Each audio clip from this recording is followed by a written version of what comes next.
सभी अध्यापकगण को मेरा नमस्कार और प्यारे बच्चों, आप सभी का डिजी कक्षा में हार्दिक स्वागत है। पहले हम पत्र लेखन के बारे में जानेंगे, कुछ जानकारी प्राप्त करेंगे। ठीक है बच्चों? पत्रों को मुख्य रूप से निम्न प्रकार से बांटा जाता है। मुख्य रूप से पत्र दो प्रकार के होते हैं। एक पारिवारिक पत्र, जिसे हम व्यक्तिगत पत्र भी कहते हैं और अनौपचारिक पत्र भी कहते हैं, और दूसरा कार्यालयी पत्र, जिसे हम व्यवहारिक पत्र या व्यावसायिक पत्र भी कहते हैं। पत्र कई प्रकार के होते हैं, मुख्यतः बनावट के आधार पर। एनवलप, कवर या इसे हम वर्णनात्मक पत्र भी कहते हैं। अंतर्देशीय पत्र कार्ड, जिसे हम इनलैंड लेटर भी कहते हैं। इसमें हम लगभग 300 शब्दों तक लिख सकते हैं। और इसके बाद है पोस्ट कार्ड, जो यहाँ आपके सामने दिख रहा है, उसे हम पोस्ट कार्ड कहते हैं। यह सीमित शब्दावली के लिए प्रयोग में लाया जाता है। इस प्रकार हम बनावट के रूप में मुख्य प्रकार से 3 प्रकार के पत्र देख सकते हैं। पहला है एनवलप कवर, दूसरा पोस्ट कार्ड और तीसरा है अंतर्देशीय पत्र कार्ड।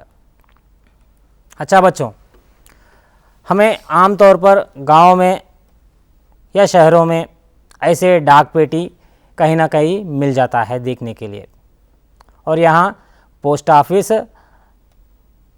बोर्ड भी लिखा हुआ है। और बड़े बड़े शहरों में या गांवों में, जो यहाँ आपके सामने प्रस्तुत है चित्र में, ऐसे बड़े बड़े पोस्ट ऑफिस, जिन्हें हम डाकघर कहते हैं, वे हमें देखने के लिए मिलते हैं। और आपके लिए यहाँ डाक पेटी की भी प्रबंधन किया गया है। उसमें से एक लाल रंग का है जो बड़ा है, और उसमें से एक बिल्कुल छोटी सी है हरा रंग का। जो हरा रंग की डाक पेटी है, उसमें हम महानगरों के लिए लिखे जाने वाले पत्रों को डालते हैं, जैसे दिल्ली, चेन्नई, मुंबई, कोलकाता, बेंगलुरु, हैदराबाद आदि। बच्चों, पत्र कहते ही हमारे जहन में या हमारे मन में कुछ दृश्य दिख पड़ते हैं। उसमें से पहला है, यहाँ एक लड़का जो है अपने हाथ से एक पत्र लिखकर डब्बी में डाल रहा है या डाक पेटी में डाल रहा है। उसे डाकिया लाकर हम तक पहुंचाता है ना।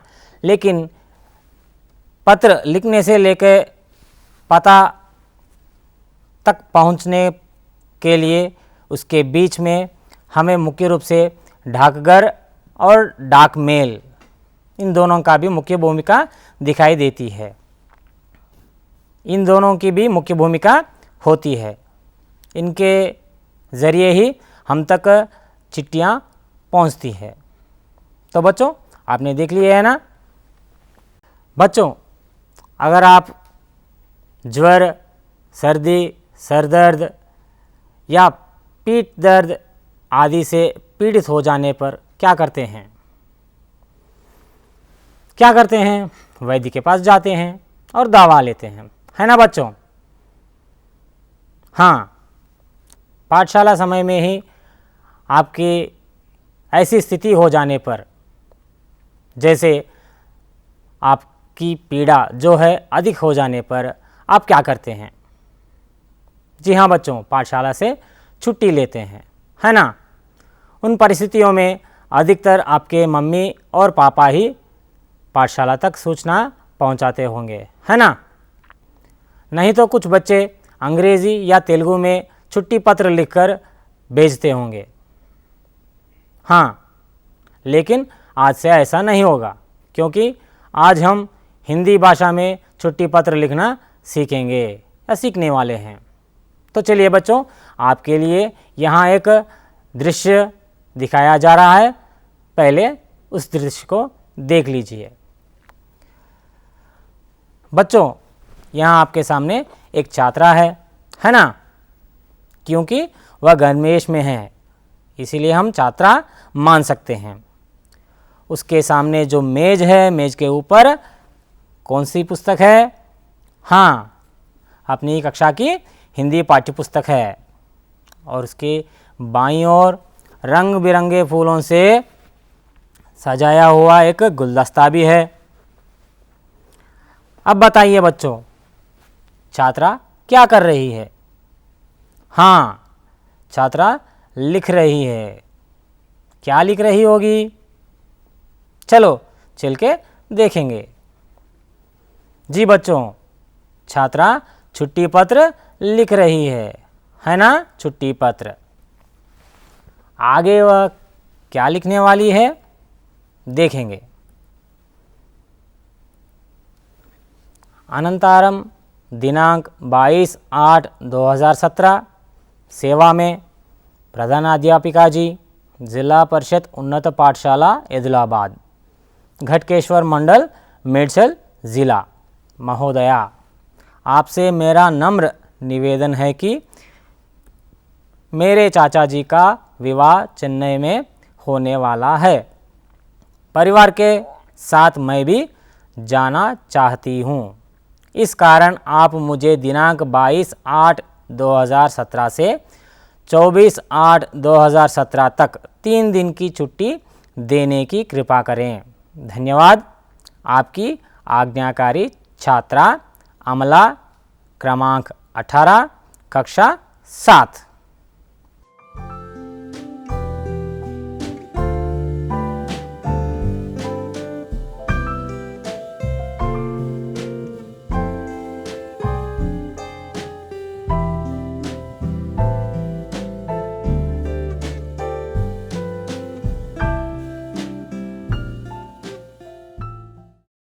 तो बच्चों, आपने यहाँ एक छुट्टी पत्र देख लिया है और उसमें निहित कुछ कठिन शब्दों के अर्थ अब हम देखेंगे।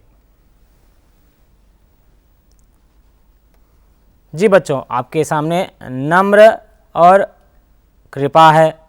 पहले नम्र का अर्थ देखेंगे, विनयशील या झुका हुआ या विनीत भी कह सकते हैं। कृपा, कृपा का अर्थ है दया, अनुग्रह या हम मेहरबानी भी कह सकते हैं। तो बच्चों, आगे बढ़ते हैं और देखते हैं कि प्रारूप के आधार पर पत्र की सजावट कैसे हुई है। ठीक है बच्चों, यहाँ आपके सामने चिट्ठी पत्र प्रस्तुत किया जा रहा है और अब इसे प्रारूप के अनुसार देख लीजिए। यहाँ अनंतारम है सबसे ऊपर दाईं ओर, उसे हम क्या कहते हैं प्रारूप के अनुसार? जी हाँ, यह स्थान है, स्थान को सूचित करता है अनंतारम, और उसके नीचे दिनांक है।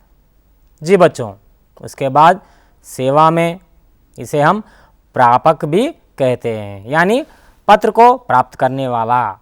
उसके बाद महोदया है, महोदया संबोधन को दर्शाता है, जिसे हम संबोधित करते हैं। संबोधित के लिए प्रयोग में लाया गया शब्द है महोदया। उसके बाद जो मुख्य विषय वस्तु है पत्र की, वह है कलेवर। जी बच्चों, जो विषय वस्तु है उसे हम कलेवर कहते हैं। उसके बाद आभार प्रकटीकरण आता है। धन्यवाद आभार प्रकटीकरण को दर्शाता है।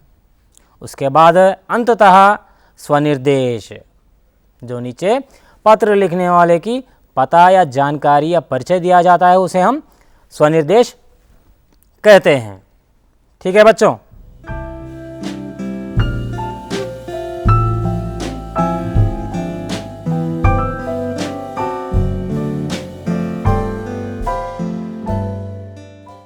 बच्चों अब आपके लिए कुछ प्रश्न दे रहा हूं, ध्यान से सुनिए और उत्तर देने की कोशिश कीजिए। तो बच्चों आपके लिए पहला प्रश्न है, प्रारूप की दृष्टि से महोदया क्या है? हाँ बच्चों, प्रारूप की दृष्टि से महोदया संबोधन है। प्रारूप की दृष्टि से महोदया संबोधन कहलाता है। पत्र में प्रयुक्त अनंतारम क्या है? जी बच्चों, पत्र में प्रयुक्त अनंतारम स्थान का नाम है, इसलिए वह स्थान है। तो बच्चों अब अगली कड़ी की ओर मुड़ते हैं, जिसका नाम है पढ़ो। यहाँ आपको प्रश्नों को पढ़ना है और उनके लिए सही सही जवाब देना पड़ेगा। निम्न वाक्यों को पढ़कर सही क्रम दीजिए। आपके लिए यहाँ कुछ वाक्य दिया जा रहा है और उनके सामने कोष्टक भी हैं। आपको इनमें सही क्रम का अंक सूचित करना होगा। इसके लिए आसान सा तरीका है बच्चों, पहले आप पत्र में इन वाक्यों को ढूंढिए और उनको रेखांकित कीजिए। इससे आपको क्रम देने में आसानी होगी। ठीक है बच्चों?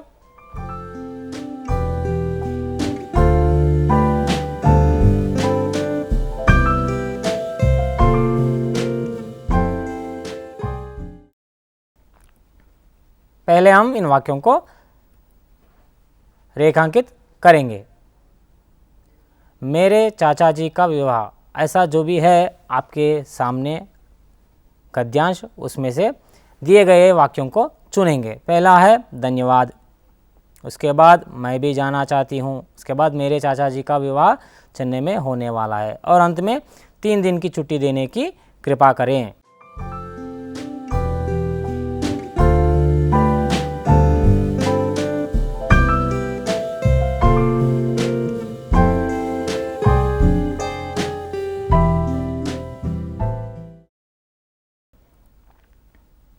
चलो बच्चों, अब आपके सामने प्रस्तुत है आपके उत्तर। पहला है मेरे चाचा जी का विवाह चेन्नई में होने वाला है, और उसके बाद हाँ मैं भी जाना चाहती हूँ। ठीक है बच्चों?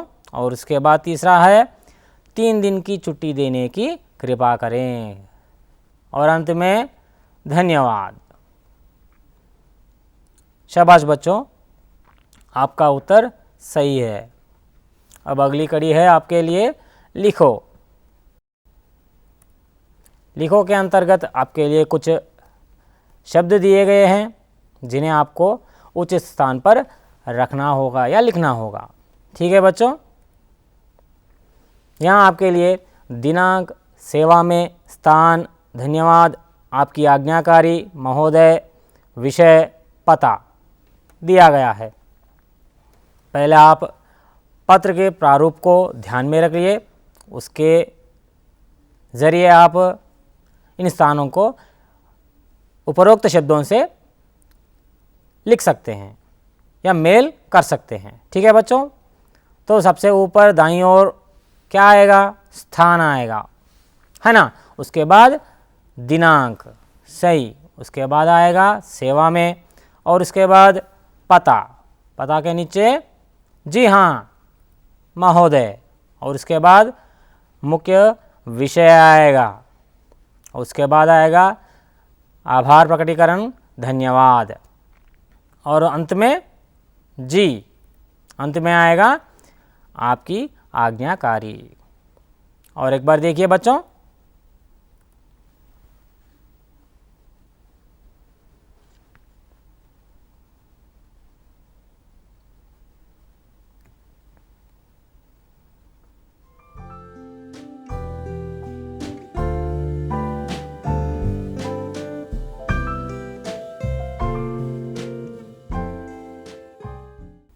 जी बच्चों हो गया। चलो अब हम आगे बढ़ते हैं शब्द भंडार की ओर। ठीक है बच्चों,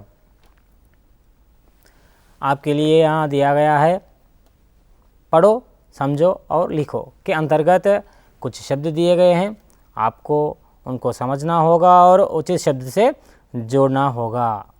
जैसे यहाँ उदाहरण पे दिया गया है, पूज्य से पिताजी को जोड़ा गया और उसके सामने पूज्य पिताजी लिखा गया। आपको भी आगे ऐसा ही करना होगा। अब बताइए श्रीमान का जोड़ किससे मिलता है? हाँ, श्रीमान अध्यापक। और प्रिय करके संबोधन किससे करते हैं? जी हाँ, भाई से, प्रिय भाई।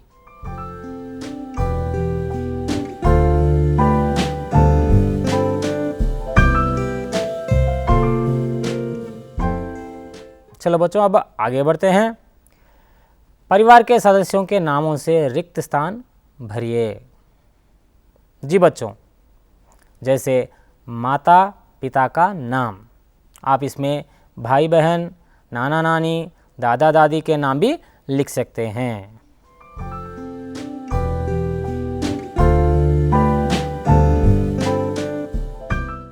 परिवार के सदस्यों के नामों को आप अपने कक्षा अध्यापक की सहायता से डिजी कक्षा के बाद लिखिए। ठीक है बच्चों? चलो अब हम आगे बढ़ते हैं। निम्न शब्दों के आधार पर लिंग समझिए। बच्चों, आपके सामने पुल्लिंग और स्त्रीलिंग से संबंधित कुछ शब्दों को दिया गया है। उसमें पुल्लिंग के अंतर्गत है छात्र, महोदय, अध्यापक। छात्र के सामने उससे संबंधित स्त्रीलिंग शब्द है छात्रा। जी बच्चों, महोदय के लिए महोदया। यदि पुल्लिंग महोदय है तो स्त्रीलिंग महोदया। चलो उसके बाद आगे हैं अध्यापक। अध्यापक के लिए स्त्रीलिंग शब्द है जी हाँ, अध्यापिका। अब आगे बढ़ते हैं बच्चों। समान अर्थ वाले शब्दों को पहचानिए। आपके लिए कोष्ठक में 2 शब्द दिए गए हैं, उसके नीचे 2 शब्द दिए गए हैं। उससे संबंधित समान अर्थ वाले शब्दों को आपको कोष्ठक में से चुनकर उसके सामने लिखना होगा। अब बताइए बच्चों, कोष्ठक में जो भी शब्द हैं उनको ध्यान में रखते हुए यहाँ लिखने की कोशिश कीजिए। विवाह, विवाह के समान अर्थ वाला शब्द क्या है? हाँ, शादी है ना बच्चों? उसके बाद छात्र के लिए जी विद्यार्थी, विद्यार्थी का समान अर्थ है छात्र। चलो बच्चों, अब आगे बढ़ते हैं। सही दिनांक रिक्त स्थान में लिखिए। कोष्ठक में आपके लिए कुछ दिनांक दिए गए हैं, उनको आपको दिए गए रिक्त स्थानों में भरना होगा।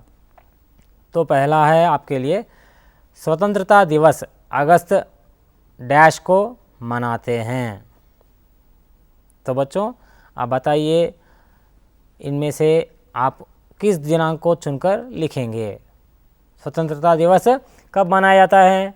हाँ, 15 को, अगस्त 15 को हम स्वतंत्रता दिवस मनाते हैं।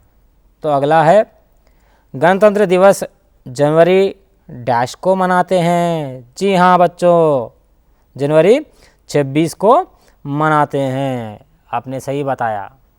और आगे आपके लिए हैं अध्यापक दिवस सितंबर डैश को मनाते हैं। बताइए बच्चों, आपके सामने एक चित्र भी आ गया। बताइए यह किनका चित्र है? जी हाँ, डॉक्टर सर्वपल्ली राधाकृष्णन जी का। और इससे संबंधित अध्यापक दिवस है, यानी उनके जन्म दिवस को ही हम अध्यापक दिवस के रूप में मनाते हैं। उनकी जयंती कब है? जी सितंबर 5 को। ठीक है बच्चों, अब आगे बढ़ते हैं। आपके लिए अगला सवाल है राष्ट्रीय हिंदी दिवस सितंबर डैश को मनाते हैं। बताइए बच्चों, राष्ट्रीय हिंदी दिवस कब मनाते हैं हम? जी हाँ, सितंबर 14 को। शाबाश बच्चों, आपने सही उत्तर दिया। और आगे बढ़ते हैं। अरे यहाँ तो पूरे बच्चे ही बच्चे हैं, आपके समान छात्र और छात्राएं भी हैं। इसके साथ एक सवाल भी दिया गया है जो असंपूर्ण वाक्य है, उसे आपको संपूर्ण करना होगा। लेकिन यहाँ आपके लिए कोष्ठक में विकल्प नहीं दिए गए हैं। देखते हैं प्रश्न क्या है। बाल दिवस नवंबर डैश को मनाते हैं। बाल दिवस नवंबर डैश को मनाते हैं। बच्चों कब मनाते हैं? जी, नवंबर 14 को। सही बच्चों, आपका उत्तर बिल्कुल सही है। अब आगे बढ़ते हैं। सही संख्याएं रिक्त स्थान में लिखिए। बच्चों आपके लिए कोष्टक में कुछ संख्याएं दिए गए हैं, आपको उनमें से सही संख्या चुनकर रिक्त स्थानों में लिखना होगा। पहला है वर्ष में डैश महीने होते हैं। तो बच्चों बताइए वर्ष में कितने महीने होते हैं? जी, पूरे 12 महीने होते हैं। और दूसरा, सप्ताह में डैश दिन होते हैं। कितने दिन बच्चों? जी, 7 दिन होते हैं। और दिन में कितने घंटे होते हैं बच्चों? दिन में डैश घंटे होते हैं। बताइए बच्चों, डैश में कौन सा संख्या आएगा? जी, 24 घंटे होते हैं, इसलिए 24 आएगा। उसके बाद है 1 घंटे में डैश मिनट होते हैं। बताइए बच्चों, 1 घंटे में कितने मिनट होते हैं? जी हाँ, 60 मिनट होते हैं। अब आपके लिए सृजनात्मक अभिव्यक्ति के अंतर्गत प्रश्न दिया जा रहा है, आप उसे ध्यान से देखिए और समझकर उत्तर दीजिए। ठीक है बच्चों, आपके सामने राष्ट्रीय ध्वज दिखाया जा रहा है, जिसे हम तिरंगा भी कहते हैं, है ना बच्चों। और इससे संबंधित आपके लिए प्रश्न पूछा जाएगा। जी बच्चों, आपके लिए प्रश्न है, अगस्त 15 के कार्यक्रमों के बारे में बताते हुए अपने भाई को पत्र लिखिए। जी बच्चों, 15 अगस्त के कार्यक्रमों के बारे में बताते हुए अपने भाई को पत्र लिखिए। उस दिन हमारे पाठशालाओं में कैसे कार्यक्रम होते हैं देखेंगे। प्रभात बेरी होगा, ध्वज प्रणाम, सांस्कृतिक कार्यक्रम, भाषण और गायन, मिष्ठान वितरण और अंत में हाँ, घर के लिए प्रस्थान करेंगे, है ना बच्चों। आप इन्हीं कार्यक्रमों को ध्यान में रखते हुए अपने भाई के नाम पत्र लिखिए। लिखेंगे ना? अरे यहाँ तो बच्चे अभी से लिखना शुरू कर दिए, है ना।